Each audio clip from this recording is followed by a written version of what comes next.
Friends, welcome to Mathematical Minds. Today we will do exercise 3.3 class 10 question number 3rd and 5th part. Form the pair of linear equations and solve them. Fifth part is a fraction became 9 by 11 if 2 is added to both the numerator and denominator.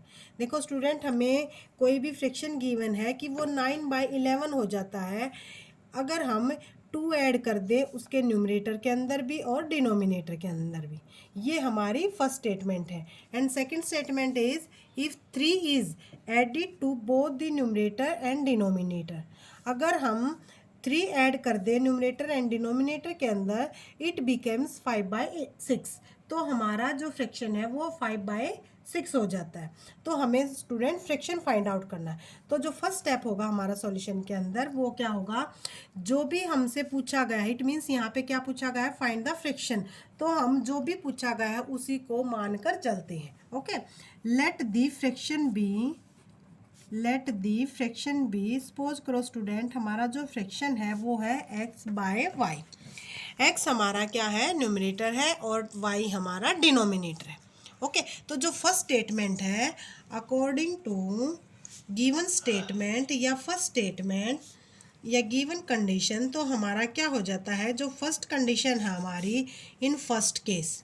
Okay, first case में जो given condition है वो क्या है कि if 2 is added to both the numerator and denominator. इसमें student हमें question को बहुत ध्यान से पढ़ना है कि अगर हम 2 ऐड कर दे, देखो यहाँ पे हमारा जो फ्रैक्शन है वो है x by y. According to question क्या है कि अगर हम 2 ऐड कर दे both the numerator and denominator, means numerator और डिनोमिनेटर में अगर हम 2 ऐड कर देते हैं तो हमारा फ्रैक्शन क्या है, 9/11 हो जाता है। 9/11 इट मीन्स जो फ्रैक्शन है हमारा वो हमारा 9/11 के इक्वल हो जाता है।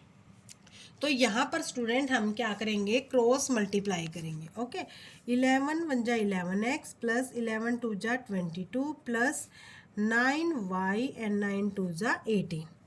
तो देखो यहाँ से हमारा 11x, हम एक्स वाई क्योंकि हमें इक्वेशन फॉर्म करनी है तो एक्स वाई को हम एक साइड रखेंगे। इधर आने के बाद y हमारी आ जाएगी नेगेटिव में टर्म, 18 माइनस 22। ओके, तो 11x minus 9y is equal to, यहाँ पे हमारा स्टूडेंट आ जाता है 4। ये हमारी इक्वेशन नंबर 1 आ जाती है। ओके, अब क्या है कि according to second statement, second term में क्या आ जाता है कि अकॉर्डिंग टू कंडीशन या अकॉर्डिंग टू स्टेटमेंट।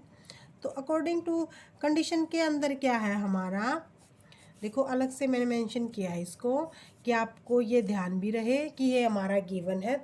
तो अकॉर्डिंग टू कंडीशन क्या है कि 3 is added to both the numerator and denominator, कि अगर जो भी हमारा फ्रैक्शन है उसके अंदर, दोनों के अंदर अगर हम 3 ऐड कर देते हैं तो जो हमारा फ्रैक्शन है वो हमारा आ जाता है स्टूडेंट 5/6 के। ये बहुत ही सिंपल है कि हमें केवल अब क्रॉस मल्टीप्लाई करना है। 6x प्लस 6 3 जा 18 is equal to 5y plus 5 3 जा 15। तो यहाँ से हमारा 6x minus 5y is equal to 15 minus 18। तो यहाँ से 6x minus 5y is equal to student हमारा आ जाता है -3। ये हमारी इक्वेशन आ जाती है सेकेंड। यहाँ से हम क्या करेंगे, क्योंकि जो टोटली 3.3 एक्सरसाइज है वो हमें सब्स्टिट्यूशन मेथड से करनी है। इट मीन्स यहाँ से हम x या y की वैल्यू फाइंड आउट करेंगे। ओके, तो स्टूडेंट जैसे ही हम यहाँ से फाइव वाई को हम एक साइड रखते हैं, सपोज करो हम इसको राइट साइड ले जाते हैं, राइट साइड वाली क्वांटिटी को हम इधर लाते हैं तो 6x माइनस 3 आ जाता है और y की वैल्यू आ जाती है हमारी 6 माइनस 3 डिवाइडेड बाय 5। इसको हमने इक्वेशन 3 पुट किया। ओके, तो अब हम क्या करेंगे कि जो y की वैल्यू है, put value of y in equation first equation में पुट करेंगे। देखो ये रही हमारी फर्स्ट इक्वेशन, यहाँ पे मैंने अगेन राइट किया इसको 9y इक्वल टू -4। तो क्योंकि हमने y की वैल्यू की है तो x quantity as it is लिखनी है। y की वैल्यू है स्टूडेंट हमारी 6x minus 3 divided by 5 is equal to -4। अब यहाँ पे क्या है कि जो हम क्या करेंगे, एलसीएम ले लेते हैं डायरेक्ट। 11 5 जा 55x, 9 6 जा 54x, और 9 माइनस और माइनस प्लस, 9 3 जा 27 इज इक्वल टू -4। अब यहाँ पे देखो कि जो हमारी 55x में से 45x जाएंगे स्टूडेंट, ये हमारा x plus 27 divided by 5 is equal to -4। जैसे ही हम क्रॉस मल्टीप्लाई करते हैं, x plus 27 is equal to 5 4 जा 20।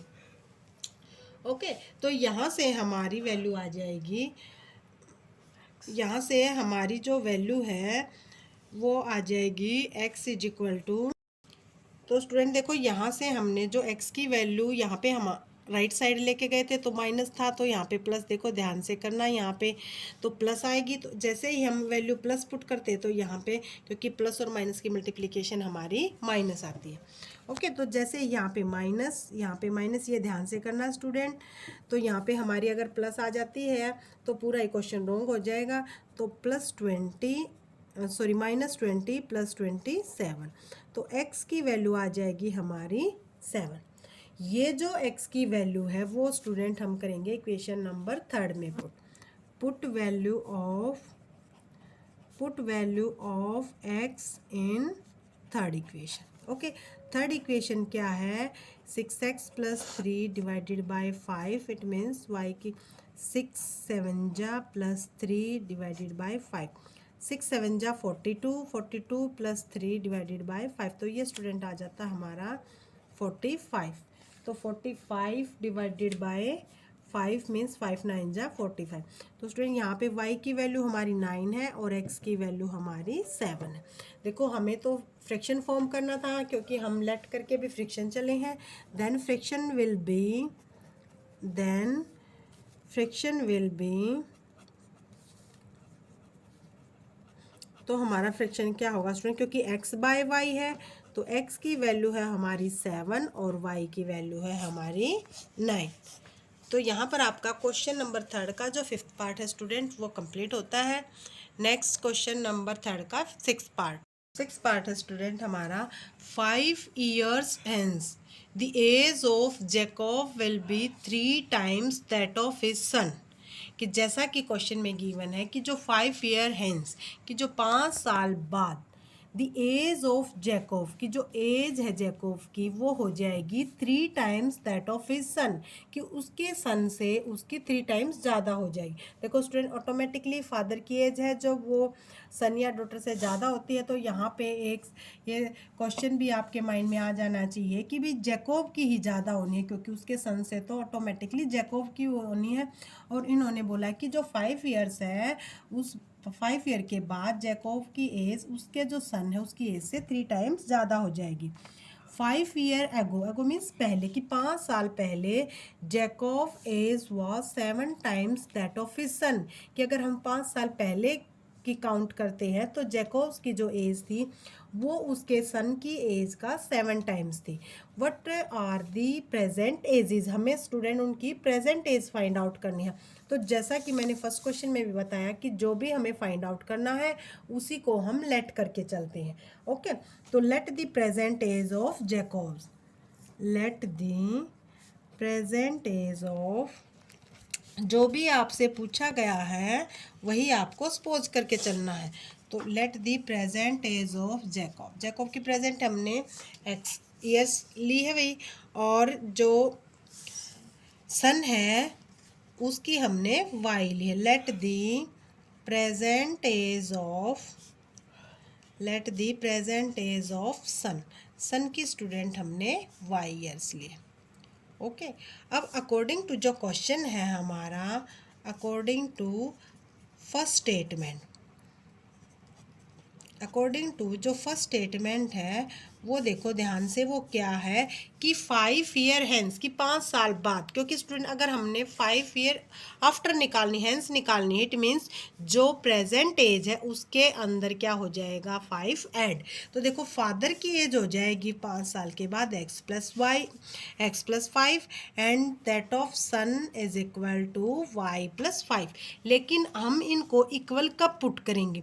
इन्होंने बोला है कि जो 5 ईयर हैंस है, जो जैकोब की एज है वो सन की एज का 3 टाइम्स हो जाएगी। देखो सन की एज का 3 टाइम्स होना है। अगर जैकोब की सन एज 3 टाइम्स होगी, इसका मतलब अगर हम सन की एज को 3 से मल्टीप्लाई करते हैं तो दोनों इक्वल हो जाएंगे, क्योंकि 5 साल के बाद जैकोब की एज होनी है 3 टाइम्स, ये वाली होनी है। अगर हमें इक्वल पुट करना है, क्योंकि हमें इक्वेशन फॉर्म करनी है, अगर हमें इक्वल पुट करना है तो इसका मतलब जो गिवन है उससे अपोजिट को भी हम उसी से मल्टीप्लाई कर देंगे, मीन्स 3 से मल्टीप्लाई। अब हम ओपन करेंगे मल्टीप्लिकेशन, तो स्टूडेंट यहाँ पे 3y प्लस में 15।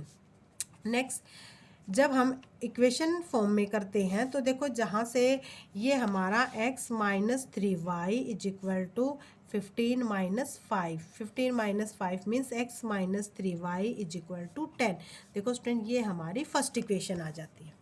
ओके अब यहाँ से ये तो हमारी फर्स्ट स्टेटमेंट के अकॉर्डिंग है।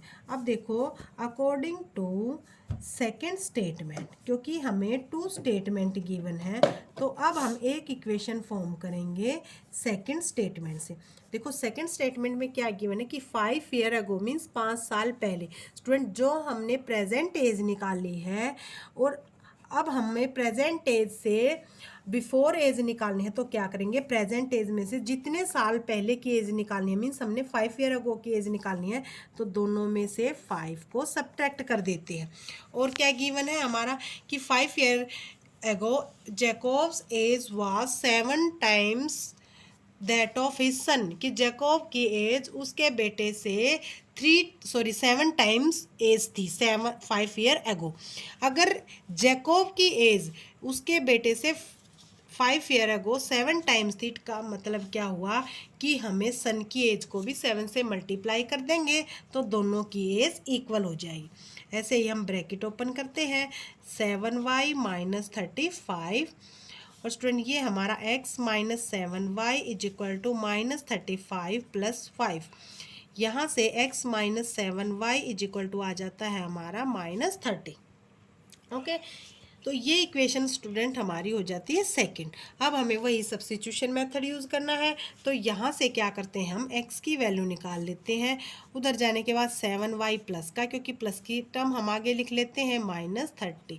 ये हमारी इक्वेशन नंबर थर्ड आ जाती। तो हम क्या करेंगे, जो भी x की वैल्यू है put value of x in equation 1। देखो 1 में 1 क्या है हमारी x minus 3y is equal to 10।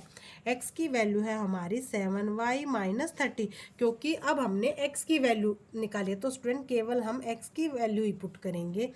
Minus 3y is equal to 10, यहाँ से 7y में से 3y कट होंगे तो student 4y is equal to 10 plus, क्योंकि इधर माइनस का है 30 तो राइट साइड जाने के बाद हो जाएगा प्लस का, तो 4y इज इक्वल टू 40, और y की जो वैल्यू है वो हमारी आ जाएगी 40/4 मीन्स 10।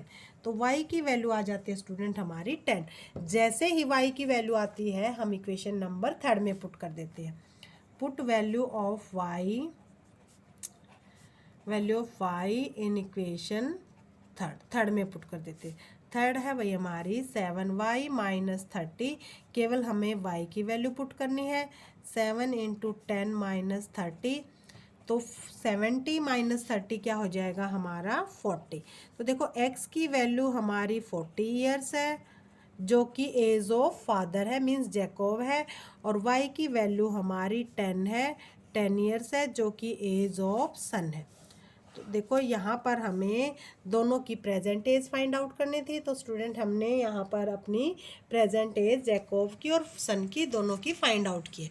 तो स्टूडेंट यहाँ पे आज हमारी एक्सरसाइज 3.3 कंप्लीट हो जाती है। अगर किसी भी स्टूडेंट को इस एक्सरसाइज से रिलेटेड किसी भी क्वेश्चन में या किसी भी एग्जाम्पल में प्रॉब्लम है तो कमेंट करना, हमारी वीडियो को लाइक करना, चैनल को सब्सक्राइब करना, बेल आइकन को प्रेस करो स्टूडेंट, ताकि नई नई वीडियो आपको ऐसे ही मिलती रहें। Thank you.